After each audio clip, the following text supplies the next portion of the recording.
MS ધોનીએ બદલ્યો પોતાનો iconic jersey number. Mahendra Singh Dhoni IPL 2026માં નવા જર્સી નંબર સાથે મેદાનમાં ઉતરશે. આ નિર્ણય ખુદ ધોનીએ લીધો છે. તેની પાછળનું કારણ શું છે તે હાલમાં એક સસ્પેન્સ છે. આ નિર્ણયનો અર્થ એ છે કે છેલ્લા 2 દાયકાથી 7 નંબરની જર્સી સાથે જોડાયેલા અગણિત કિસ્સાઓ અને વાર્તાઓનો યુગ હવે સમાપ્ત થઈ ગયો છે. MS Dhoni changes iconic jersey number. Indian Premier લીગની નવી સિઝન ઘણી રીતે નવી હોવાની છે. તાજી ટીમો, નવા ખેલાડીઓ અને નવા MS ધોની.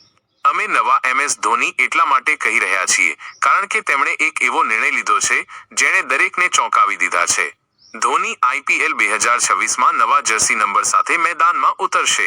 છેલ્લા 2 દાયકાથી કરોડો ચાહકોની લાગણીઓ સાથે જોડાયેલી MS ધોનીની 7 નંબરની જર્સી હવે ઇતિહાસનો ભાગ બનવા જઈ રહી છે. IPL 2026ની શરૂઆત પહેલા જ ધોનીએ પોતાના સોશિયલ મીડિયા પર એક રહસ્યમય વિડીયો શેર કરીને આખી દુનિયાને ચોંકાવી દીધી છે. ધોનીએ જાહેરાત કરી છે કે હવે તે 7 નંબરની બદલે 8 નંબરની જર્સી પહેરીને મેદાનમાં ઉતરશે. MS ધોનીએ ફેસબુક પર જે વિડીયો શેર કર્યો છે તેના કેપ્શનમાં લખ્યું છે કે 7 નંબર હંમેશા તેમના દિલની નજીક રહેશે, પરંતુ હવે બદલાવનો સમય છે. આખરે કેમ કેપ્ટન કુલે પોતાની જન્મ તારીખ અને મહિના 7 જુલાઈ સાથે જોડાયેલા આ ગ્લોબલ બ્રાન્ડને બદલવાનો નિર્ણય લીધો તે અંગે ધોનીએ લખ્યું કે ટૂંક સમયમાં તેનો ખુલાસો પણ થશે. BCCI પહેલાથી જ MS ધોનીના સન્માનમાં નંબર 7ની જર્સીને રિટાયર કરી ચૂક્યું છે.